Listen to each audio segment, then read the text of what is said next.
तर अजितदादांच्या मृत्यूची तारीख जे ते विकिपीडियावरती पडत होते अनेकांनी संशय निर्माण केलं का वाटतं हा अपघात आणि चौकशी करण्यासाठी एक लक्षात घ्या की विकिपीडियाशी किंवा त्या संपूर्ण घटनेवर बोलण्याची ही वेळ नाही. विकिपीडिया हे जगातले एक फास्ट यंत्रणा आहे. दुसरं असं आहे की काल स्वतः आदरणीय शरद पवार साहेबांनी त्या संदर्भात खुलासा केला. हा एक अपघात आहे. हा चौकशी आता कसली व्हायला पाहिजे तर काही तांत्रिक चुका झाल्या आहेत का, विमानामध्ये काही अचानक बिघाड झाला का, विमानतळावरती काही यंत्रणेची काही त्रुटी होत्या का, याची चौकशी DGCA बरं का, director general of civil aviation यांच्या माध्यमातून होत असते. पण आतापर्यंत असे अनेक अपघात या महाराष्ट्रात आणि देशात झालेले आहेत आणि त्यांच्या चौकशीच्या आधी DGCAने दिली त्या सगळ्या चौकशांचं काय झालं हा काल अजित पवारांच्या अपघातानंतर निर्माण झालेला प्रश्न आहे. आतापर्यंत असे अनेक अपघात झालेले आहेत. चार्टर फ्लाईटचे, अहमदाबादला इतकं मोठं बोईंग विमान पडलं, हां, असंख्य लोक त्यात मारले गेले, गुजरातचे माजी मुख्यमंत्र्यांचं त्यात निधन झालं. या सगळ्या चौकशा ज्या तुम्ही DGCAच्या मार्फत करता त्याचं पुढे काय होतं, त्याच्या अहवालामध्ये काय आहे, कोणाला दोषी पकडते. ज्या कंपनीचं आम्ही विमान वापरतो, आम्ही सगळेच वापरतो, निवडणूक काळामध्ये खास करू अशा अनेक कंपन्यांकडून विमानं घेतली जातात. मग ते पायलट, इतर तंत्रज्ञ यांचं क्वालिफिकेशन, याची तपासणी, याची चौकशी, याची वैधता करणं हे DGCAचं काम आहे. काल बारामतीमध्ये यापूर्वीसुद्धा विमानं उतरलेली आहेत ना.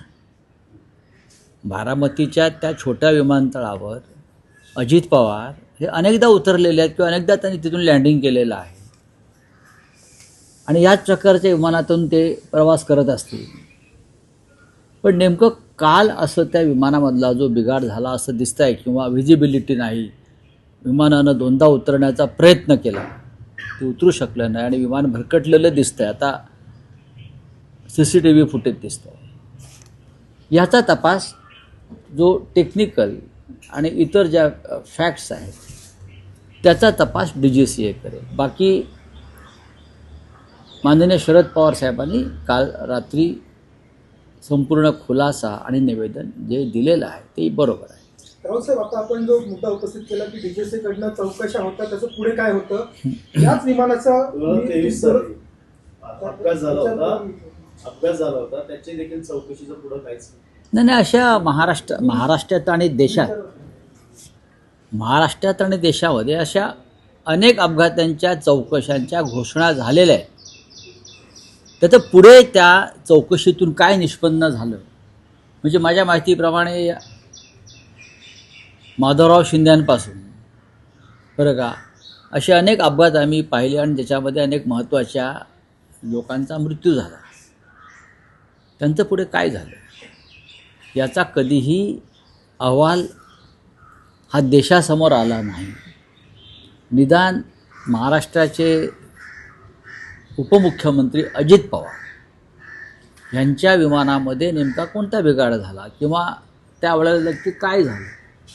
ब्लॅक बॉक्स मिळालेला आहे. ब्लॅक बॉक्स मिळाल्यावर अनेक गोष्टींचा उलगडा होतो. पायलट आणि को पायलट यांचा अनुभवसुद्धा चांगला होता. त्यांनी साधारण त्यांच्याकडे 1600 तासांचा अनुभव आहे हे माझ्या वाचनात आलं. तरी जर हा अपघात काही तांत्रिक कारणामुळे झाला असेल तर DGCAनं या संदर्भातली माहिती समोर आणली पाहिजे. कारण भविष्यामध्ये अशा प्रकारचे अपघात होऊ नये. राजकारणी अशा प्रकारची विमानं वापरतात. राजकारण्यांकडे आता वेळ नाही. पूर्वी लोक ट्रेनने प्रवास करायचे, रस्त्यानं प्रवास करायचे. आता फार त्यांना घाई आहे, ते विमान घेतात. विमानात बसतात आणि ताबडतोब निघून जातात.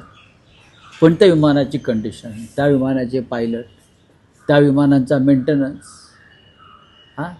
अशा अनेक गोष्टी आता चर्चेला आलेल्या आहेत, खास करून अजितदादांच्या अपघातानंतर. कारण अजितदादांचा अपघात हा महाराष्ट्रावर झालेला आघात आहे. अजितदादांसारखा उमदा नेता ज्या पद्धतीनं अपघातामध्ये आम्हाला सोडून गेला, त्यानंतर या सगळ्या विषयावर महाराष्ट्राची जनता अत्यंत गांभीर्याने पाहते. आणि इतर नेतेसुद्धा अशा पद्धतीनं जे घाईघाईनं प्रवास करतात बरं का, ते सुद्धा चिंतेत आहेत. राज्याचे मुख्यमंत्री प्रवास करतात, राज्याचे उपमुख्यमंत्री जे आहेत आपले दुसरे शिंदे, ते सातत्याने विमानामध्ये असतात. अशा प्रकारचे त्यांचे सतत दौरे सुरू असतात. साताराला जातात, दिल्लीत जातात, विमानाशिवाय फिरत नाहीत आमचे राजकारणी. त्याच्यामुळे आता हा जो विषय आहे हा अत्यंत गांभीर्याने घेणं गरजेचं आहे. काल स्वतः उद्धव ठाकरे, आदित्य ठाकरे हे रात्री उशिरा बारामतीमध्ये पोहोचले. हे सांगतो तुम्हाला. मुंबईतून ते रस्त्याच्या मार्गाने बारामतीत पोहोचले मध्यरात्रीनंतर आणि त्यांनी पवार कुटुंबियांची विद्याप्रतिष्ठानमध्ये जाऊन भेट घेतली, सांत्वन केलं. आताही ते पुण्यातच आहेत पक्षप्रमुख. मला वाटतं मनसे प्रमुख, महाराष्ट्र नवनिर्माण सेनेचे प्रमुख राज ठाकरेसुद्धा बारामतीमध्येच आहेत. कारण महाराष्ट्रावरती ज्या प्रकारची शोककळा पसरलेली आहे, महाराष्ट्र धक्क्यात आहे. अजितदादांचं जाणं असं अचानक, हा धक्का महाराष्ट्र अद्याप पचवू शकला नाही आणि पुढले अनेक दिवस महाराष्ट्राला या धक्क्यातून सावरता येणार नाही, हे लक्षात घ्या. तर अजितदादा देखील तुमच्या मंत्रिमंडळाच्या सरकारमध्ये उपमुख्यमंत्री पद भोगले. त्या काळात अनेक ठिकाणी त्यांनी सत्तेमध्ये उपमुख्यमंत्री पद भोगले. मात्र असा नेता कोणी नाही. अजूनही देखील पकड मजबूत होती. बघा अजितदादांना त्यांच्या कुटुंबाचा, खास करून शरद पवार साहेबांचा एक फार मोठा वारसा राजकीय लाभला. त्याचा नक्कीच त्यांना फायदा झाला. अजितदादांचं नेतृत्व हे पहिल्यापासून संघर्षातून निर्माण झालेलं नाही. लाठ्या खाल्ल्या, अमुक खाल्ल्या, पण त्यांना जी संधी मिळाली कुटुंबाकडून, मग शरद पवारांच्या वारशातून, ती संधी त्यांनी योग्य प्रकारे वापरली. आपलं नेतृत्व निर्माण केलं. सतत लोकांमध्ये ते पोचण्याचा प्रयत्न करत होते. लोकांचे प्रश्न सोडवत होते. त्यांना दिलेलं प्रत्येक निवेदनावरती कारवाई होत होती. हा माझा अनुभव आहे. मग तो सामान्य माणूस असेल किंवा लोकप्रतिनिधी असेल, हा माझा अनुभव आहे. अशा नेत्याचं अकाली जाणं, हे आपण काय चित्र पाहिलं असेल की ज्या पद्धतीनं आक्रोश, अश्रू त्या तिथे लोक ढाळत होते. हे भाग्य फार कमी नेत्यांना मिळते. हे पैशाने विकत मिळत नाही. हे तुम्ही या लोकांसाठी काहीतरी केलेलं आहे, राज्यासाठी काहीतरी केलेलं आहे, समाजासाठी काहीतरी केलं आहे. त्यातून हे हुंदके आणि अश्रू काल महाराष्ट्रानं पाहिले. विलासराव देशमुख यांच्यानंतर रुबाबदार आणि असा उमदा आणि लोकप्रिय नेता महाराष्ट्रानं गमावला. येणाऱ्या काळात पाहिल्यानंतर दोन राष्ट्रीय वेगवेगळे झाले, शिवसेना वेगवेगळे झाले. येणाऱ्या काळात दोन्ही राष्ट्रवादी हा या विषयावरती आत्ता ही चर्चेची वेळ नाही. पण नक्कीच दादांच्या जाण्यानं महाराष्ट्राचं राजकारण भविष्यामध्ये बदलू शकतं. दादा या महाराष्ट्राच्या राजकारणाचा एक प्रमुख स्तंभ होता, प्रमुख खांब होता. आणि त्या स्तंभावरती अनेकांचं राजकीय आयुष्य उभं होतं, तोललेलं होतं. दादा ही वन मॅन आर्मी होती. आता त्या आर्मीसमोर एक प्रश्नचिन्ह नक्कीच निर्माण झालेलं असणार, पुढे काय. कारण काल त्यांच्या सहकाऱ्यांच्या डोळ्यात जे अश्रू होते, त्यांच्यासमोर तोच प्रश्न होता. पण या सगळ्या विषयावरती आता ही बोलण्याची वेळ नाही, त्याला खूप वेळ द्यावा लागेल, जावं लागेल. जयंत पाटील यांनी काल एक शंका उपस्थित केली की जे विमान होतं ते रनवेच्या एकदम बाजूला पडलेलं पाहायला मिळालं. त्यामुळे त्यांनी थोडी शंका उपस्थित केलेली पाहायला मिळाली. नाही, या सगळ्यांवरती काल प्रत्येकाच्या मनात शंका आहे. काल आल्या सुरुवातीला, ना असं नाही. अजितदादाने काय प्रथमच विमान प्रवास केला नाही. अजितदादा प्रथमच चार्टर्ड विमानात बसलेले नाहीत. त्यांना या विमानाची सवय होती आणि परिचय होता.